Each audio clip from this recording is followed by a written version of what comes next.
या देवी सर्वभूतेषु शक्तिरूपेण संस्था नमस्तस्यै नमस्तस्यै नमस्तस्यै नमो नमः।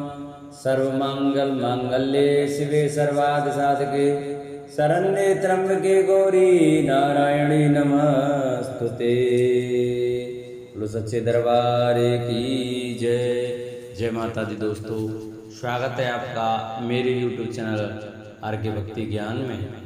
भक्तों, आज हम आपको श्री दुर्गा सप्तशती पाठ के तीसरे अध्याय की कथा सुनाएंगे। कृपया उसे सभी भक्तजन ध्यान पूर्वक सुने, जिसमें कि महिषासुर के वध की कथा का वर्णन सुनाया जाएगा। उसे सभी भक्तजन ध्यान पूर्वक श्रद्धा भक्ति भाव से सुने। जिन्होंने अभी तक हमारे चैनल को सब्सक्राइब नहीं किया वो हमारे चैनल को सब्सक्राइब करें, वीडियो को लाइक करें और कमेंट में जय माता दी लिखना ना भूलें। बोलो सच्चे दरबार की जय। महर्षि मेधा ने कहा, महिषासुर की सेना नष्ट होते देखकर उस सेना का सेनापति चिक्षुर क्रोध में भर देवी के साथ युद्ध करने के लिए आगे बढ़ा। वह देवी पर इस प्रकार बाणों की वर्षा करने लगा मानो सुमेरु पर्वत पानी की धार बरसा रहा हो। इस प्रकार देवी ने अपने बाणों से उसके बाणों को काट डाला तथा उसके घोड़े व सारथी को मार दिया। साथ ही उसके धनुष और उसकी अत्यंत ऊंची ध्वजा को भी काटकर नीचे गिरा दिया। उसका धनुष कट जाने के पश्चात उसके शरीर के अंगों को भी अपने बाणों से बांध दिया।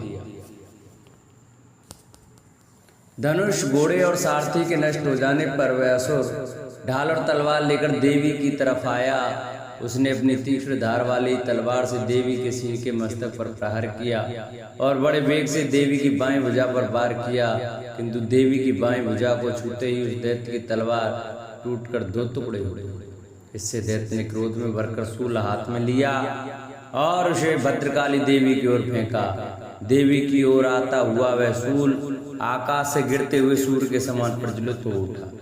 उस शूल को अपनी ओर आते हुए देखकर देवी ने भी शूल छोड़ा और महाअसुर के शूल के 100 टुकड़े कर दिए और साथ ही महाअसुर के प्राण भी हर लिए।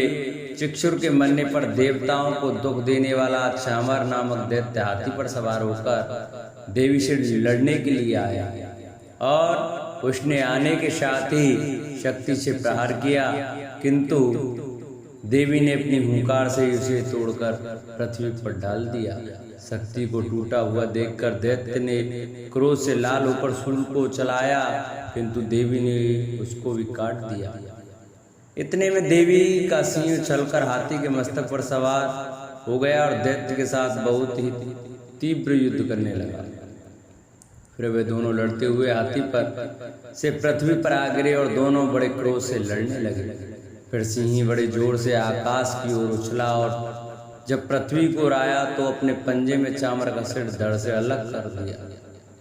क्रोध से भरी हुई देवी ने शिला और वृक्ष आदि की चोटों से उद्रक को भी मार दिया। कराल को दांतों, मुख और थप्पड़ों से चूर कर डाला। क्रुद्ध हुई देवी ने गदा के प्रहार से उद्धत दैत्य को मार गिराया। विंध्यपाल ने बाष्पकल को बाणों से ताम तथा अंधक को मौत के घाट उतार दिया। तीनों नेत्रों वाली परमेश्वरी ने त्रिशूल से उग्रास्य, उग्रवीर और महाहनु नामक राक्षसों को मार गिराया। उसने अपनी तलवार से बिडाल नामक दैत्य का सिर काट डाला तथा अपने बाणों से दुर्धर और दुर्मुख राक्षसों को यमलोक को पहुंचा दिया। इस प्रकार जब महिषासुर ने देखा कि देवी ने मेरी सेना को नष्ट कर दिया है तो वह भैंसे का रूप धारण कर देवी के गणों को दुख देने लगा।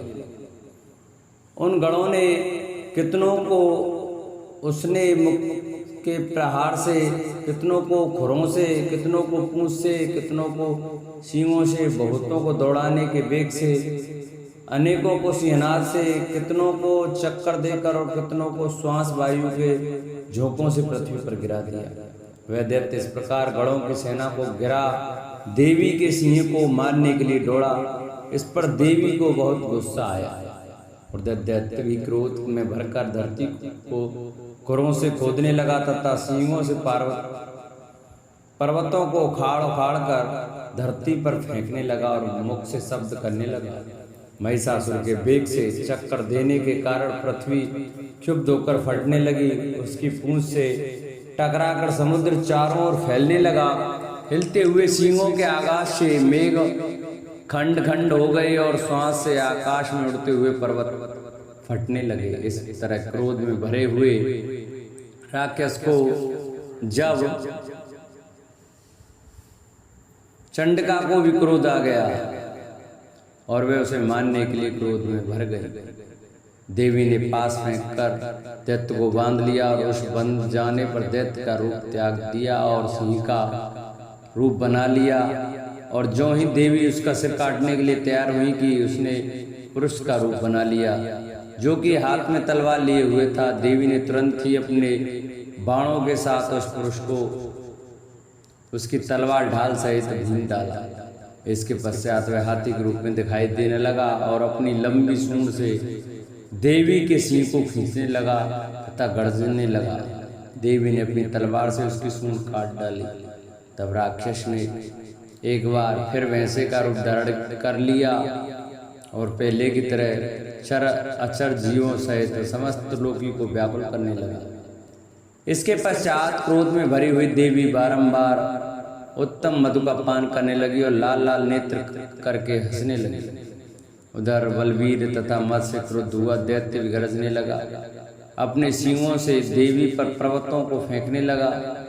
देवी अपने बाणों से उसके फेंके हुए पर्वतों को चूर्ण करती हुई बोली, ओ मूढ़, जब तक मैं मदपान कर रही हूँ तब तक तू गरज ले और इसके पश्चात मेरे हाथों तेरी मृत्यु हो जाने पर देवता गरजेंगे। महर्षि मेधा ने कहा। यूं कहकर देवी उछलकर उस दैत्य पर जा चढ़ी और उसको अपने पैर से दबाकर शूल से उसके गले पर आघात किया। देवी के पैर से दबने पर भी दैत्य अपने दूसरे रूप में अपने मुख से बाहर होने लगा। अभी वह आधा ही बाहर निकला था कि देवी ने अपने प्रभाव से उसे रोक दिया। जब वह आधा निकला हुआ ही दैत्य युद्ध करने लगा तो देवी ने अपनी तलवार से उसका सिर काट दिया। इसके पश्चात सारी राक्षस सेना हाहाकार करती हुई वहां से भाग खड़ी हुई और सब देवता अत्यंत प्रसन्न हुए तथा ऋषियों महर्षियों सहित देवी की स्तुति करने लगे। गंधर्वराज गान करने तथा अप्सराएं नृत्य करने लगी। इस प्रकार तीसरा अध्याय संपूर्ण हुआ। चौथे अध्याय की कथा हम आपको कल सुनाएंगे। जिन भक्तों को हमारी ये वीडियो अच्छी लगी हो, हमारी कथा अच्छी लगी हो, वो हमारी कथा को शेयर करें, वीडियो को शेयर करें, चैनल को सब्सक्राइब करें, वीडियो को लाइक करें और कमेंट में शेरावाली माता की जय और जय माता दी लिखना न भूलें। बोलो सच्चे दरबार की जय।